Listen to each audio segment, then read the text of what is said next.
অনেক দিনের ইচ্ছে ছিল ছেলের যখন 18 বছর পূর্ণ হবে ওর জন্মদিনটা বড় করে পালন করব, কিন্তু করা হলো না। সুপ্রভাত বন্ধুরা, কেমন আছো তোমরা সবাই? আশা করছি সবাই ভালো আছো, আমরাও বেশ ভালো আছি। আমি রুমা, আমার একটি ছোট্ট সংসারে তোমাদেরকে স্বাগত জানাই। আজকের বারটি রবিবার, ঘড়িতে এখন সেই 6টা বাজে। ঘুম থেকে উঠে ঠাকুর প্রণাম করে চলে এসেছি তোমাদের সঙ্গে আজকে আমার এই ছোট্ট ফুল বাগানটা শেয়ার করতে। তো এই যে গাছগুলোতে দেখিয়েছিলাম তোমাদেরকে ভিডিওতে, আশা ছেড়ে দিয়েছিলাম যে এই গাছগুলোতে আর ফুল ফুটবে করে, কিন্তু দেখো এখন করে না এসে গাছগুলোতে কী সুন্দর ফুল ফুটেছে, আর ফুলগুলোও কতটা বড় বড় হয়েছে। তো আমি তো ভেবেছিলাম এই গাছগুলোতে এইবারের বছর আর ফুল ফুটবে না, কিন্তু দেখো কত সুন্দর ফুল ফুটেছে। আজ এই যে তোমাদেরকে বলেছিলাম এই বালতিটার মধ্যে ধুত্রা ফুলের বিচি ফেলেছিলাম, দেখো কি সুন্দর গাছগুলো উঠেছে। আর এই যে ধুত্রা ফুলগুলো সেগুলো ওই যে 3 পাটের যে ধুত্রা ফুলগুলো নীল কালারের, ওই যে এই ধুত্রা ফুলগুলো। তো দেখা যাক কতটুকু বড় হয় বা কি সবগুলো গাছ টিকে কি না। আর এই দেখো এই যে অ্যালোভেরা গাছটা এনে লাগিয়েছিলাম, গাছটা মনে হয় মানে টিকবে না। দেখো কেমন একটা হয়ে গেছে, দেখতে পাচ্ছ গুঁড়িটা কিন্তু একদম সবুজ আর ওপর সাইডটা লাল লাল হয়ে গেছে। আর এই যে পিটুনিয়া গাছটাতে দেখো এখন করে এসে কতগুলো কলি এসছে। এই দেখো অনেকগুলো কিন্তু কলি এসেছিলো। তো আমি তো তোমাদেরকে বলেছিলাম যে এই পিটুনিয়া গাছটাতে হয়তো এই ফুল আর ফুটবে না, কারণ গাছটা এত পরিমাণে ছোট ছিল। তো দেখো এখন করে এসে গাছটাতে বেশ খানিকটা কলি হচ্ছে। তো সব কিছুরই আশা ছেড়ে দিয়েছিলাম যে কোনো গাছে ফুল ফুটবে করে, কিন্তু না, দেখো এখন কত সুন্দর লাগে এই গাছগুলো ফুল ফুটে, এক একটা ফুল এত পরিমাণে বড় হয়েছে কি বলবো। তো যাই হোক, এই যে শুরু করে দিলাম সকালের কাজ। এই যে প্রথমে তো দেখলে গোবরটা দিয়ে দিলাম, দিয়ে এখন এই যে হাতে ঝাঁটা নিয়ে শুরু করে দিলাম উঠান ঝাড় দেওয়া। আর এগুলো তো প্রত্যেক দিনেরই কাজ, তোমরা তো আমার বিভিন্ন ভিডিওতে দেখো। এই করে নতুন করে তোমাদেরকে কি বলবো, তোমরা বলবে যে দেখো প্রত্যেক দিন সে একই জিনিস বলে। তো আজ আর সেই উঠোনের বিষয়ে তোমাদের সঙ্গে কিছুই বলবো না। তো যাই হোক, এই যে এখন মাঝখানের উঠানটা তো ঝাড় দেওয়া হয়ে গেছে, এখন এই সাইডটাকে ঝাড় দিয়ে নিচ্ছি। তো ঝাড় দিয়ে চলে যাব ঘরের কাজে। আর জানো তো বন্ধুরা, আজকে না অনেক কাজ, কারণ আমার ছেলের আজকে জন্মদিন। তো জন্মদিনে খুব বেশি কিছুটা করব না, কারণ ওর সামনে পরীক্ষা আসছে, 12 ফাইনাল পরীক্ষা দেবে। তো তার জন্য এবারের বছর আর জন্মদিনে কিছুই করব না। তো একটু ঠাকুর কাছে পুজো দেওয়া এইগুলোই আজকে করব আর কি। তো জানো তো বন্ধুরা, অনেক দিনের ইচ্ছে ছিল যখন ছেলের 18 বছর পূর্ণ হবে তখন ওর জন্মদিনটা খুব বড় করে পালন করব। কিন্তু কি বলো, এই যে সামনে ওর পরীক্ষা, তার জন্য না এবারের বছর আর ওর জন্মদিনটা করা হলো না। অনেক ছোট থেকেই আমার, যখন সৃজন অনেক ছোট ছিল তখন থেকে আমার ইচ্ছে ছিল যে যখন ওর 18 বছর কমপ্লিট হবে তখন ওর জন্মদিনটা একটু বড় করে আমি সেলিব্রেশন করব। কিন্তু যেহেতু এখন পরীক্ষা চলছে, এখন জন্মদিনের থেকে বেশি ইম্পর্ট্যান্ট অবশ্যই পরীক্ষাটা, সেই চিন্তা করে আর জন্মদিনটা আর করা হলো না।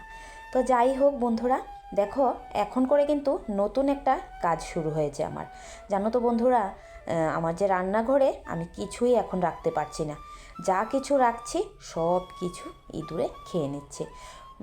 আলু, পেঁয়াজ, জানো তো রসুন, আদাগুলো ওরা খেয়ে নিচ্ছে। আর সবজির কথা তো বলে লাভই নেই, মানে কোনো সবজি আমি রাখতে পারছি না, সমস্ত সবজি খেয়ে নিচ্ছে।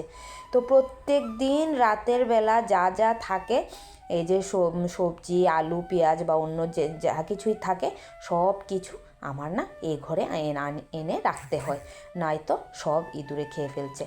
কি করব বলো তো বন্ধুরা? আর ওষুধ দিচ্ছি না, অনেকে বলছে যে ওষুধ দিয়ে দাও ইঁদুরে। ওষুধ দিচ্ছি না কেন জানো তো বন্ধুরা? আমার তো ঘরে মোরগ আছে জানো, তো অনেক সময় ওই ইঁদুরের ওষুধটা তো তোমার খাবারের মধ্যে মিক্সড করে দিতে হয়, তো কখনো যদি মুরগে খেয়ে নেয় তার জন্য না আর দেওয়া হচ্ছে না। একবার জানো তো বন্ধুরা এরকম না আমি ইঁদুরের ওষুধ দিয়েছিলাম ঘরে, আর মুরগি না এগুলো খেয়ে নিয়েছে। আমার জানো তো বন্ধুরা একসঙ্গে কতগুলো মুরগ এই মরে গেছে এই যে ইঁদুরের ওষুধ খেয়ে। তো তাই না এখন আর ভয় লাগে ইঁদুরের ওষুধ ঘরে দিতে। তো তার জন্য আর এখন করে মানে ইঁদুরের ওষুধটা দিই না। আর যা যা ঘরে ওই ঘরে থাকে সমস্ত কিছু এই ঘরে এনে সামনের ঘরে এনে রাখতে হয়। তো এই করেই এখন প্রত্যেক দিন এই নতুন করে কাজ হয়েছে আমার। সকাল হলে সব কিছু বাইরে রান্নাঘরে নিচ্ছি, আবার রাত্রি হলে সমস্ত কিছু এই ঘরে এনে রাখছি। এরকম করেই এখন চলছে। আর তাছাড়া তোমাদেরকে তো দেখিয়েছিলাম কিভাবে ইঁদুরে এই মাটি তুলছে প্রত্যেক দিন। জানো তো বন্ধুরা আর ভালো লাগছে না এই রান্নার জায়গাতে। তারপরে এই যে মানে সব মানে পুরো ঘরেই এখন করে যে অবস্থা হয়েছে ঘরের ইঁদুরের মাটি তুলে, মানে তোমাদেরকে কি বলবো। তো যাই হোক, এই যে একে একে কিন্তু সমস্ত ঘরগুলো আমার ঝাড় দেওয়া হয়েছে, মোটামুটি একটা গোছানো হয়ে গেছে।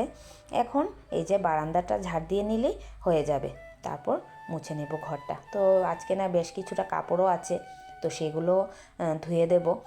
ধুয়ে তারপর না ঠাকুর ঘরে চলে আসব। তো প্রথমেই ভেবেছি আজকে যে সমস্ত কাজ করে বলতে বাসি যে কাজগুলো আছে সেগুলো শেষ করে স্নান করে ঠাকুর পুজোটা দিয়ে দেব। আর প্রত্যেক দিনই তো তোমরা দেখো আমি প্রথমেই ঠাকুর পুজোটা দিয়ে তারপর অন্যান্য কাজ করি, রান্নাঘরে যাই আর কি। তো আজকেও এরকমই করব। তো এই যে বালতিতে দেখো আগেই কাপড়গুলো আমি ভিজিয়ে রেখেছিলাম, উঠোনটা ঝাড় দিয়ে কাপড়টা ভিজিয়ে চলে গিয়েছিলাম। কারণ একটু যদি বালতির মধ্যে কাপড়গুলো না ভিজিয়ে রাখি তাহলে খুব ভালো একটা পরিষ্কার হতে চায় না। তাই আগেই সমস্ত কাপড় ভিজিয়ে তারপর না ঘরে গিয়েছিলাম ঘর ঝাড় দিতে। তো যাই হোক, এখন দেখো চলে এসেছি কলপার। তো এখন সমস্ত কাপড়গুলো একে একে ধুয়ে নিচ্ছি, ধুয়ে তারপর বাসনগুলো মেজে নেব। আর এখানে কিন্তু আমার এঁঠো বাসনও রয়েছে বন্ধুরা, জানো তো এঁঠো বাসনগুলো কিন্তু আমার আজকে ধোয়া হয়নি। তো এখানে কাপড়গুলোও কেচে নিয়েছি আর বাসনগুলো মেজে নিয়েছি। মেজে তারপর না জলটা ছেড়েছি, কারণ এই দেখো কাপড় ধুয়ে তারপর আবার এই যে কলটা বলতে মোটরটা বন্ধ করব, তারপর আবার বাসন মেজে চালাবো। তো তার জন্য বাসন টাসন মেজে তারপর একবারে মোটরটা ছেড়েছি। এখন একে একে কাপড়গুলো ধুয়ে তারপর বাসনগুলো ধুয়ে নেব। আর এই যে বালতির মধ্যে একটু কমফর্ট দিয়ে দিলাম, দিয়ে তারপর সমস্ত কাপড়গুলো ধুয়ে তারপর বালতির মধ্যে রাখলাম। আর এখন দেখো সমস্ত বাসনগুলো ঝটপট করে ধুয়ে নিচ্ছি। ধুয়ে নিয়ে তারপর এই যে বললামই তো চান করে নেব। তো সকাল সকাল যদি ঠাকুর পুজোটা হয়ে যায় আমার মনে হয় অনেক কাজই আমি করে ফেলি।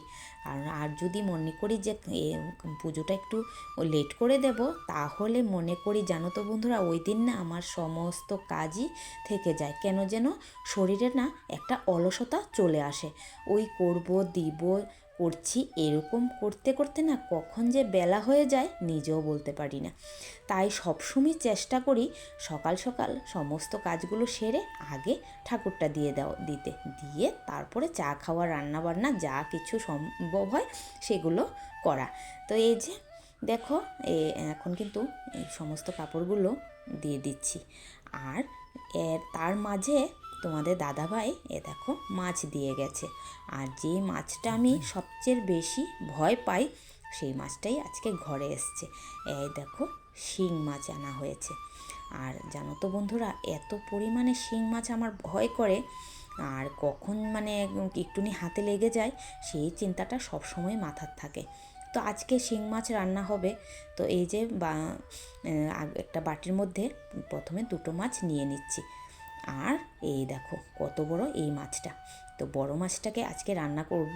তো মাছটা এত নড়াচড়া করছিল, তাই মাছটাকে বলছিলাম যে একটু চুপ করে তুই বস, তোকে এখনই আমি ব্যবস্থা করছি। তারপরে এই যে একটা হাঁড়িতে সমস্ত মাছগুলো ঢেলে নিয়েছি, ঢেলে তার মধ্যে দিয়ে দিলাম জল দিয়ে এই যে ঝুড়িটা দিয়ে ঢেকে এবার রেখে দেব।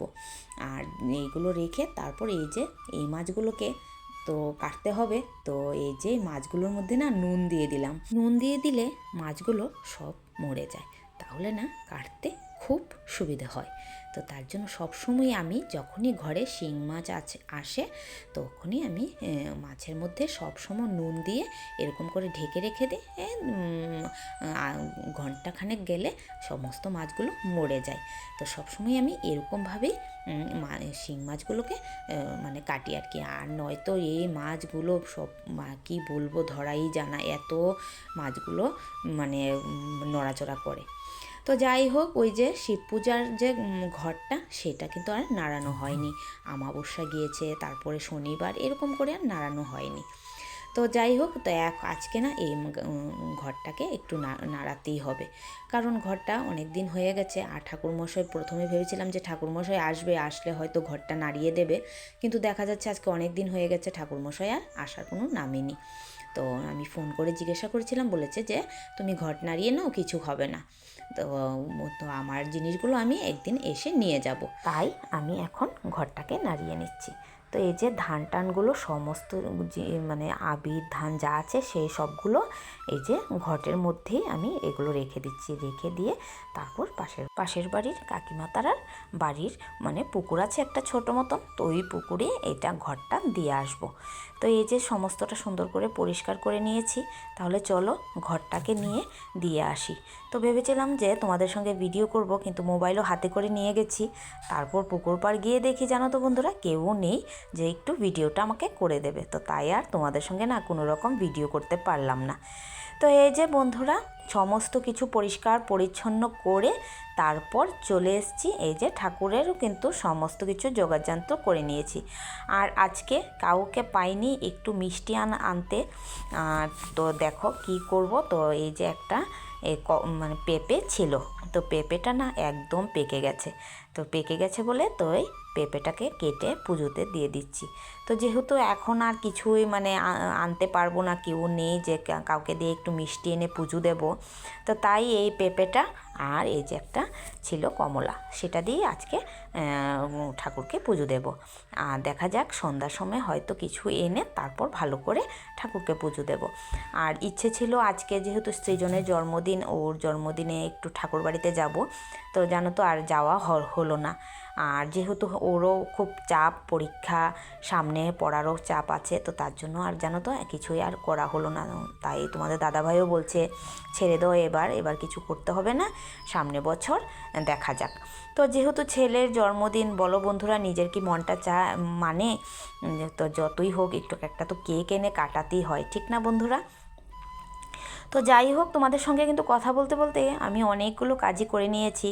এই যে দেখো, আজকে কিন্তু বেশ খানিকটা ফুলও পেয়েছি। এখন আস্তে আস্তে ফুল পাওয়া যাবে, কারণ এখন যেহেতু গরমের ওয়েদার চলে এসছে, তো এখন আস্তে আস্তে অনেক ফুলই পাওয়া যাবে। দেখো আজকে কিন্তু সমস্ত ফুল আমাদের গাছেরই। আমার যে একটা দুটো জবা গাছ আছে, সেই জবা গাছগুলোর থেকেই এই ফুলগুলো আজকে পেয়েছি। তো সকাল সকাল ঘুম থেকে উঠলে জানো তো বন্ধুরা, অনেকগুলো ফুলই পাওয়া যায়। ঘুম থেকে উঠতে যেদিন দেরি হয়ে যায় সেদিন না আর একটা ফুলও পাই না। তো কয়েকদিন যেন কলি তুলে রেখেছিলাম। তো কলি তুলে রাখলে যে ফুলগুলো একদম ছোট ছোট হয়ে যায়, আর যেহেতু গাছে যখন ফুলটা থাকে তো সেই ফুলটা তো অনেক বড় হয়। তো যাই হোক, ঠাকুর পুজো দিয়ে চলে এসেছি। এসে তারপর এই যে বসিয়ে দিয়েছি চা, 2 কাপ চা বসিয়েছি। আর এই যে এখন চাও হয়ে গেছে, দুধ জালও হয়ে গেছে। আর এই হাঁড়িটাতে তো সবসময় দুধ জাল দেওয়া হয়। সবসময় বলতে এতে দেখো, আমার তো আর ঘরে দুধ কেউ খায় না, সেই দুধটা দিয়ে বেশিরভাগ চাই খাওয়া হয়। আর কখনো যদি দুধ বেশি জমে যায়, তখন সেই দুধটা দিয়ে হয়তো পায়েস, হয়তো ক্ষীর করে আমি রাখি। আর সবসময় যদি দুধটা শেষ হয়ে যেত তাহলে হাঁড়িটা মাজা হয়ে যেত। তো যেহেতু আমার সবসময় দুধটা মানে খাওয়া হয় না, তাই হাঁড়িতেই থাকে। তাই সবসময় দেখো হাঁড়িটার কিন্তু এরকম অবস্থা। তোমরা ভেবো না কিন্তু যে হাঁড়ির দেখো কি অবস্থা। তো তোমরা যে গত ভিডিওতে দেখেছিলে তোমাদের দাদাভাই মাছ এনেছিল, তো মাছ তো অনেকগুলো এনেছিল সেদিন। কিছুটা মাছ রেখে দিয়েছিলাম, আর কিছুটা মাছ গতকালকে রান্না করেছিলাম। তো এই দেখো আজকে মাছটাকে একটু খালি ঝোল করছি। তো অনেকগুলোই ওই দিন তেলাপিয়া মাছ এনেছিল। তো কালকে 2-4টে মাছ রান্না করেছিলাম, আর আজকে দেখো অনেকগুলো সবগুলো মাছই রান্না করে নিচ্ছি। তো আজকে করেছি শুধু খালি ঝোল রান্না করেছি, ধনেপাতা দিয়ে মাছটাকে খালি ঝোল রান্না করেছিলাম। আর গতকালকে আলু বেগুন দিয়ে তারপর এই যে তেলাপিয়া মাছগুলো রান্না করেছিলাম। তারপর বন্ধুরা এই দেখো আমার কিন্তু লাউ গাছের থেকে এই যে লাউয়ের ডগাগুলো কেটে এনেছিলাম। এই যে দেখো কি সুন্দর তাজা তাজা ডগা কেটে এনে এই যে ডগাগুলোকে বেছে আজকে রান্না করব এই যে লাউয়ের ডগা দিয়ে শিং মাছ দিয়ে শুক্তো করব। তোমাদের দাদাভাই না এই শুক্তোটা খেতে এই যে লাউয়ের ডগা দিয়ে শিং মাছ দিয়ে খুব পছন্দ করে।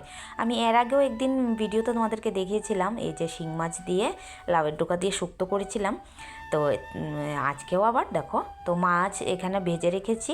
আর এ দেখো আগে একটু পেঁয়াজ ফোড়ন দিয়ে লাউয়ের ডগাটা দিয়ে দিয়েছিলাম। তো এখন দেখো যেহেতু লাউয়ের ডগাটা একটু সেদ্ধ হয়ে গেছে, তো আলুটা আমি আলাদাভাবে সেদ্ধ করেছি, করে আলুটাকে একটু চটকিয়ে তার মধ্যে দিয়ে দিয়েছি, লাউয়ের ডগাটার মধ্যে দিয়ে দিয়েছি। তো এই দেখো এখন মশলাটা দিয়ে কিন্তু ভালো করে ভাজা ভাজা করে নিয়েছি। ভাজা ভাজা করে তার মধ্যে দিয়ে দিলাম ঝোলটা। তো ঝোলটা কিন্তু খুব পাতলা হবে, ঘন ঝোল করব না, কারণ যেহেতু শুক্তো তো তার জন্য ঝোলটা একদম পাতলা থাকবে। তারপর তার মধ্যে দিয়ে দিলাম এই যে মাছগুলো। তো খানিকক্ষণ এখন অপেক্ষা করব সিদ্ধ হওয়ার। তো সিদ্ধ হয়ে গেলে তারপর নামিয়ে নেব। আর মাছগুলোতে আজকে না একটু দেখো মানে হলুদটা কম পড়ে গেছে ভাজতে গিয়ে। আর এ দেখো আমার কিন্তু তরকারিটা হয়ে গেছে। তো এই দেখো ভেবেছিলাম তরকারিটার মধ্যে একটু ঝোলটা কম দেবো আরে বেশি দেবো, কিন্তু দেখো সেই আবার কেমন হয়ে গেছে একটু শুকনা শুকনা। তো বন্ধুরা এখন তোমাদের সঙ্গে দেখা করছি সেই সন্ধেবেলা। তো এখন করছি একটু পায়েস। তো এই দেখো দুধটাকে ভালো করে জাল দিয়ে নিয়েছি, নিয়ে তার মধ্যে দিয়ে দিলাম দুটো তেজপাতা। তো খানিকক্ষণ দুধটাকে না একটু সিদ্ধ হতে দেব, কারণ তেজপাতাটা দিতে একটু কিন্তু দেরি হয়ে গেছে, তো তাই খানিকক্ষণ সিদ্ধ হতে দেব দুধটা। তো এই দেখো নিয়ে নিলাম খাসার চাল, আর তার মধ্যে দিয়ে দিচ্ছি ঘি। তো চালটাকে কিন্তু আমি ধুইনি, চালটাকে ভালোভাবে পরিষ্কার করে নিয়েছি, নিয়ে তার মধ্যে একটু ঘি দিয়ে তো ভেবেছিলাম ঘিটাকে মাখিয়ে দেব চালের সঙ্গে, তারপর না আর কি মাথাতে ঢুকলো চালটার সঙ্গে আর ঘিটার মাখাতে ভুলে গেছি, এমনি চালটা ঢেলে দিয়েছি। তো জানো তো বন্ধুরা আমি কিন্তু যখনই পায়েস রান্না করি চালটা না ধুয়ে দিই না।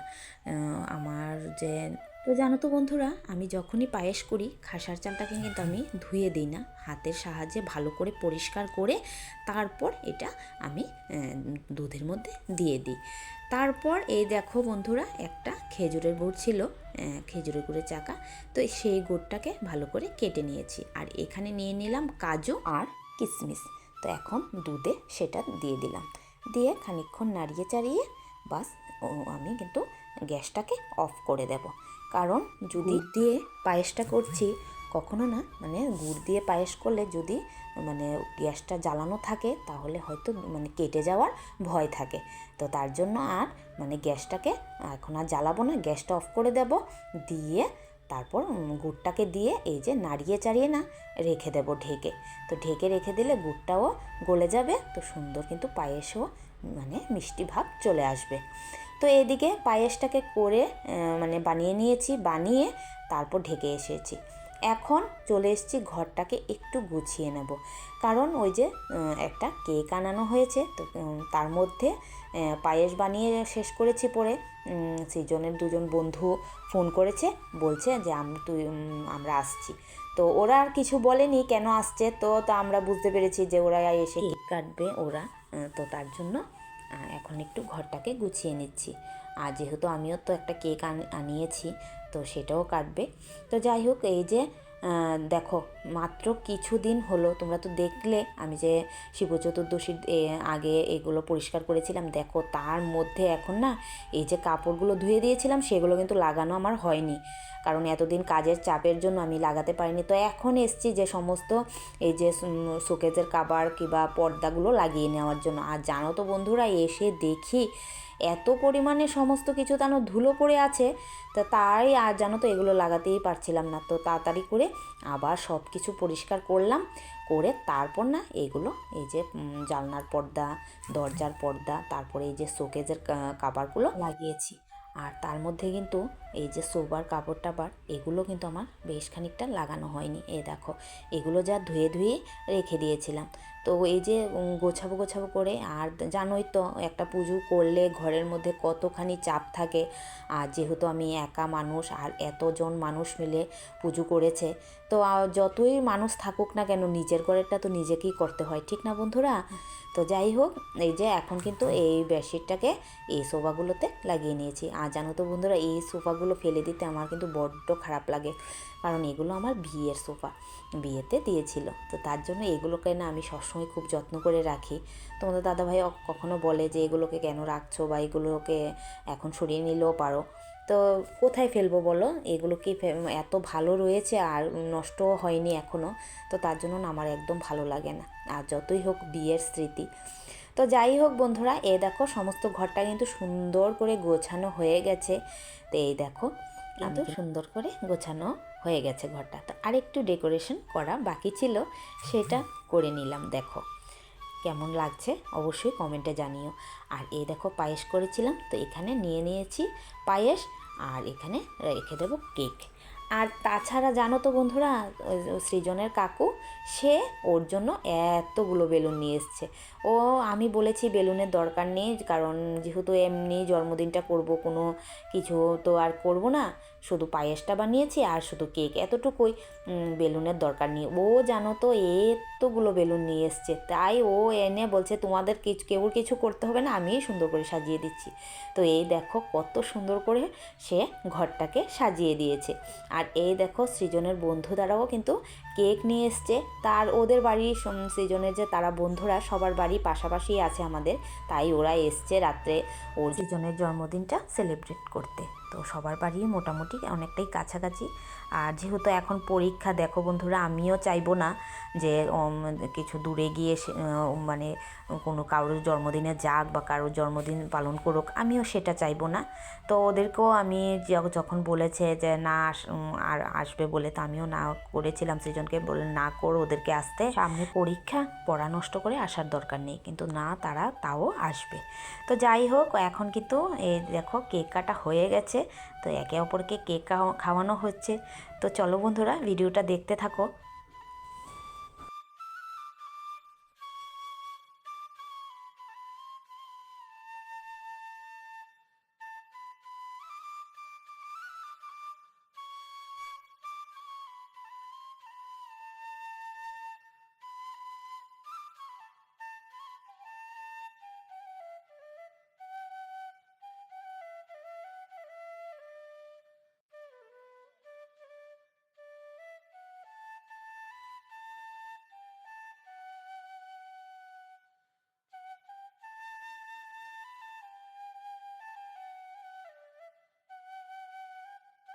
তো বন্ধুরা ভিডিওটা আজকে এখানেই শেষ করলাম। কেমন লাগলো ভিডিওটা অবশ্যই কিন্তু কমেন্টে জানাতে ভুলো না। ভিডিও ভালো লেগে থাকলে অবশ্যই একটা লাইক করে পাশে থেকো। তোমরা ভালো থেকো, সুস্থ থেকো, সাবধানে থেকো। টাটা।